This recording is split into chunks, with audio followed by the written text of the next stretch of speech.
pour le président Ho Chi Minh comme pour tous nous autres, nous n'avons pas une stratégie purement militaire, mais nous avons une stratégie générale, une stratégie à la fois militaire, politique, économique, culturelle. Nous sommes pour la paix et l'indépendance du Vietnam, pour la paix, le développement, le bonheur de tous les peuples de par le monde.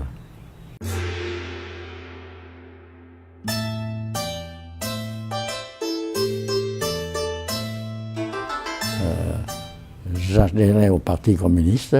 À ce moment, j'étais en même temps, n'est-ce pas, professeur à une école privée.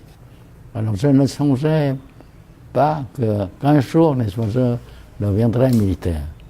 Bon, à la veille de la Deuxième Guerre mondiale, j'étais envoyé, n'est-ce pas, par ce parti en Chine, à Kunming, à rencontrer le président Ho Chi Minh.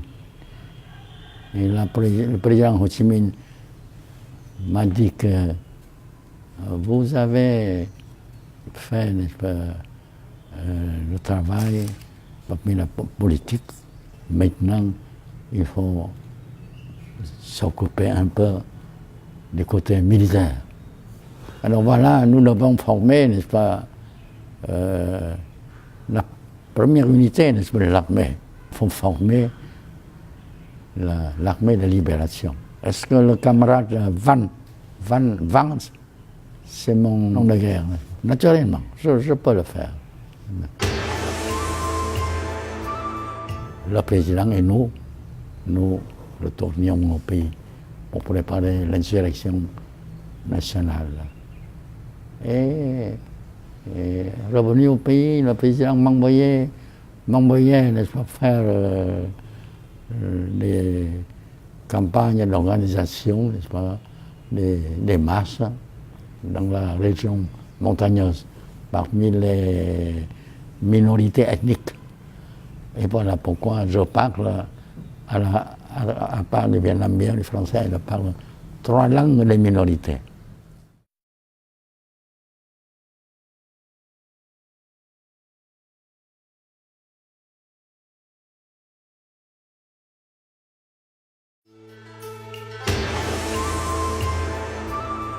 Les Français disent que, à Dien Bien Phu, ils disaient que le général Giap, mais il n'a pas fait un manuel d'infanterie. Il a jeté des tracts pour l'inviter, nous l'invitons à nous attaquer. Tous les commandants français, le Premier ministre de France, comme Eisenhower, l'état-major américain, étaient venus là, n'est-ce pas? Et disaient que Dien Bien Phu, n'est-ce pas, devait sortir victorieux pour eux, n'est-ce pas? Et puis finalement, n'est-ce pas, nous avions la victoire à Dien Bien Phu.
supplémentaire à Moscova, dans une réunion du bureau politique où était le président Brezhnev.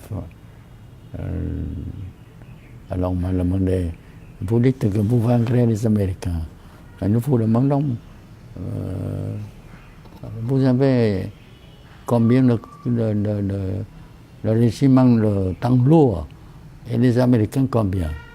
Combien vous avez d'avions de réaction et les Américains combien?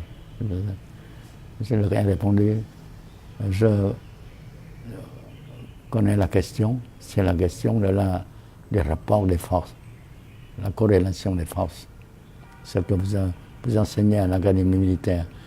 Et pour moi, la science militaire soviétique, c'est une académie, n'est-ce pas, qui a une grande suprématie. Mais si nous nous battons à la soviétique, nous ne pouvons pas tenir 2 heures. Nous nous battons à la vietnamienne et nous vaincrons.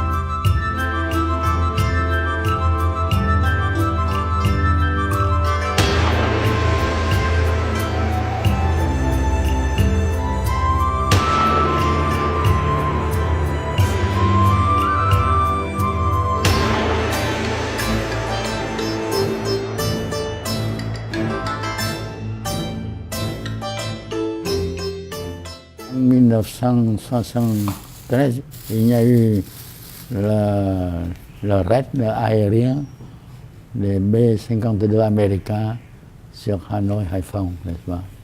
Alors Nissan était convaincu que nous ne pouvions pas résister. Nous avons abattu des avions, la décision du commandant de la 8e flotte. Premièrement, position des PCA, des batteries anti-aériennes vietnamiennes. Alors, il était la plupart juste, à part des points où c'était camouflé, n'est-ce pas? Puis deuxièmement, les points, les coordonnées, alors les points de bombardement, parmi lesquels il y a des points où il y a des habitants de la ville, où il y a les hôpitaux, n'est-ce pas? Et troisièmement, après avoir fait la mission, retourner au complet au commandement. Alors finalement, n'est-ce pas, nous avons abattu à peu près 17%, n'est-ce pas, de l'aviation B-52 américaine et plusieurs prisonniers. J'ai visité les prisonniers qui étaient très bien traités, n'est-ce pas? Ils ne me connaissaient pas. Je leur ai dit, vous avez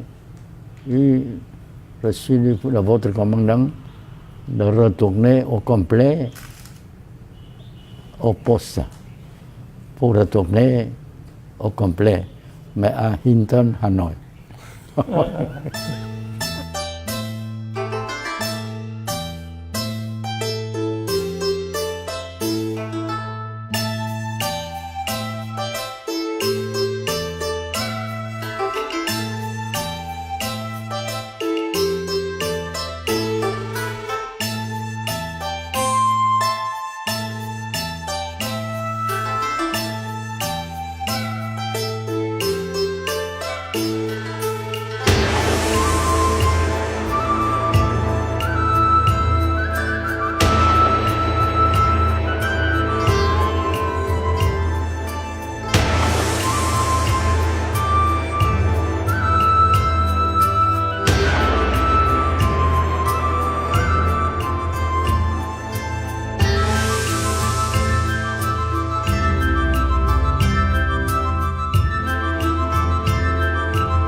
Vous savez que j'ai eu l'occasion de l'avoir une rencontre avec,